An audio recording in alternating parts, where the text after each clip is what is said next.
First up on the show, one of the most immediate economic fallouts of the coronavirus pandemic in Europe has been rising levels of poverty. Not since the Second World War have economists raised an alarm, warning European leaders over poverty levels rising. Queues for food handouts in some of the richest countries in Europe is evidence enough. Take a look at the scenes we're about to show you. These people in queues are Europe's neo-poor, meaning these people are those who have been pushed into poverty all of a sudden due to COVID-19. Needless to say, most of the people in these queues have lost their jobs. What has come as a surprise is that people are having to line up for handouts in some of the richest European nations, Spain, France and Switzerland. It's ironic that more than 1,000 people queued up in Geneva, the city that houses the International Labour Organization. The global body on labour issues has been sending out warnings over job losses, leading to a rise in the level of poverty. Let's understand the scale of this problem globally.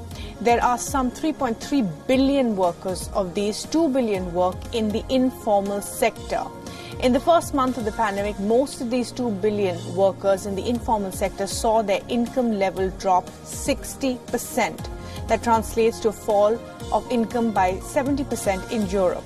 So most people in these queues have seen their income vanish. They live hand to mouth now. They have no social protection.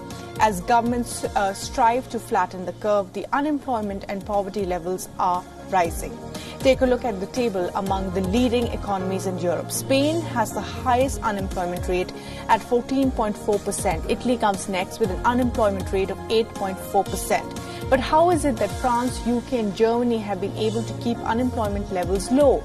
They have offered generous furlough schemes that lets the government pay a portion of the employee's salary so that firms do not sack them.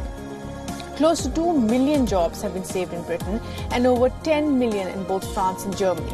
But mind you, these schemes are mostly applicable for employees in the formal sector. So, this wage subsidy never reaches informal workers who have mostly lined up for food.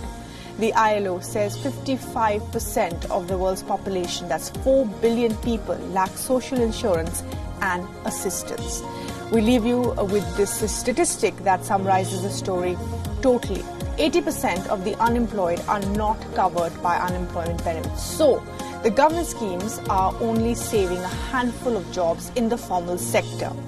These queues in some of the wealthiest parts of the world show the extent of the economic decay caused by this pandemic. Ultimately, it's turning out to be a contagion versus starvation for the unemployed.